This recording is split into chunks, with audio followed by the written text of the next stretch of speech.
Hello everyone. जो कल हमने प्रोबेबिलिटी के बारे में बेसिकली डिस्कस की थी, उसका जो जनरल कॉन्सेप्ट या फार्मूला जो हमने स्टडी किया था, उससे रिलेटेड आज हम कुछ प्रैक्टिकली क्वेश्चंस करके उस फार्मूले को समझेंगे। तो जैसे कि मैं आपके एक्सरसाइज के क्वेश्चंस ले रहा हूँ। आपकी एक्सरसाइज से रिलेटेड जो क्वेश्चंस है 18.1, इसका जो फर्स्ट क्वेश्चन है, इन throwing A dice find the probability of getting a number more than 4। मैं आपको बताना चाहूँगा जो इवेंट हो रहा है वो इवेंट आपका है थ्रोइंग ए डाइस।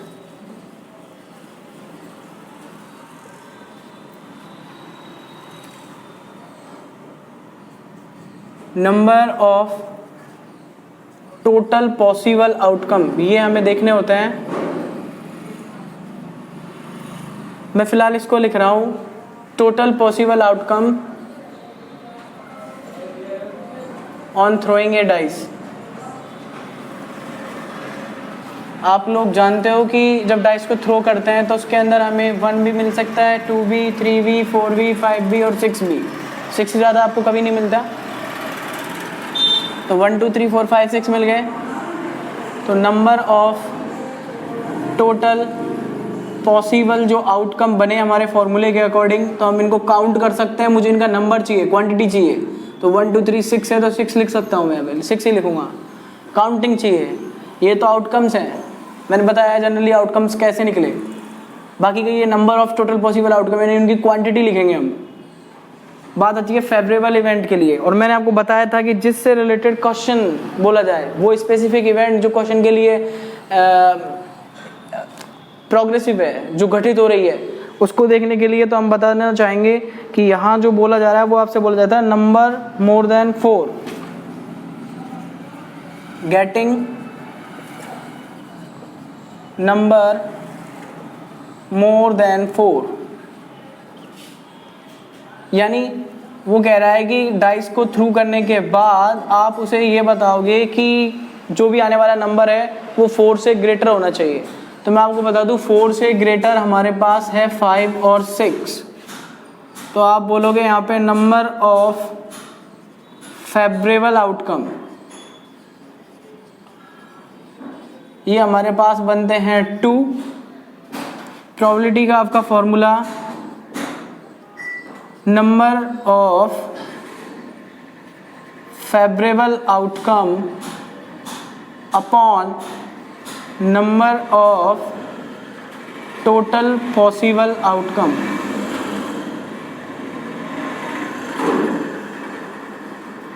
बता दूं फेवरेबल जो आउटकम है वो है आपके 2 और टोटल पॉसिबल आउटकम से वो है 6। तो जो आपकी प्रोबेबिलिटी आएगी वो 1/3 आएगी।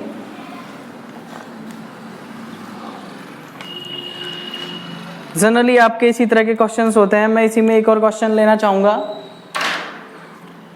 क्वेश्चन नंबर 3 है आपका, from natural numbers from 1 to 17। जो ये नेचुरल नंबर है वो 1 to 17 है, 1 से लेके 17 तक के नंबर है। तो number of possible outcome in this event ये 17 ही होंगे। इन्हीं 17 नंबर को आप पॉसिबल आउटकम बोलोगे।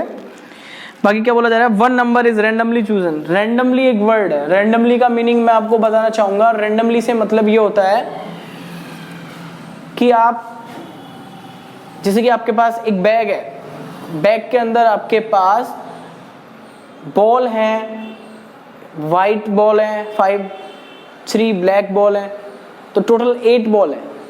रैंडमली का मतलब होता है कि आप उस बैग के अंदर से बिना कुछ देखे और आप कोई भी एक बॉल निकालते हो।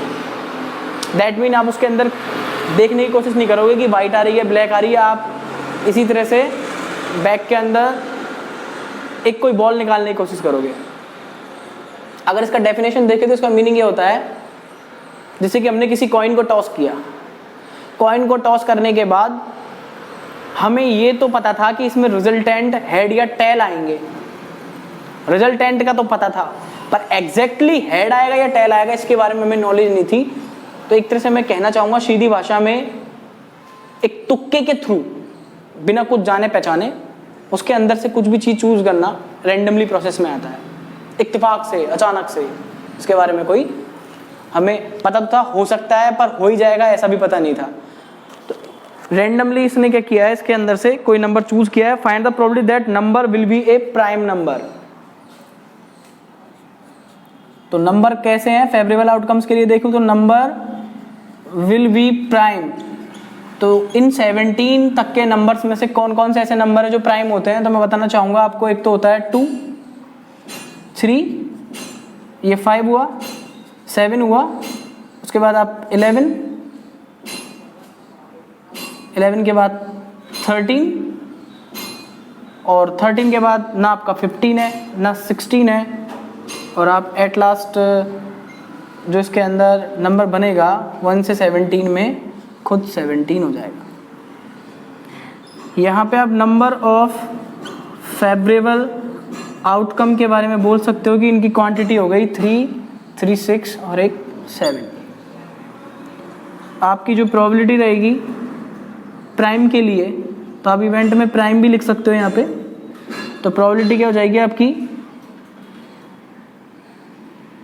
फेवरेबल जो आउटकम थे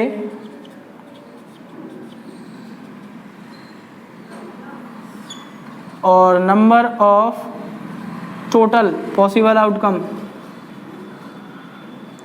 तो यहाँ ये 7 और यहाँ ये 17। तो अप्रोक्सीमेशन में आपका जो आंसर होगा वो होगा 7/17। बिहाफ आप किसी भी क्वेश्चंस को अटेंड करते हो तो आपको बेसिकली एक बार तो डिनोट करना होता है प्रोबेबिलिटी सेंस, फॉर्मूला राइट करो और उसके बाद अपने क्वेश्चन की आंसरिंग करो। तो यहाँ जो आपने जो क्वेश्चन अटेंड किया था फर्स्ट, मैं इसके बारे में बताना चाहूँगा। जनरली जो इसका जो आंसर आपने निकाला है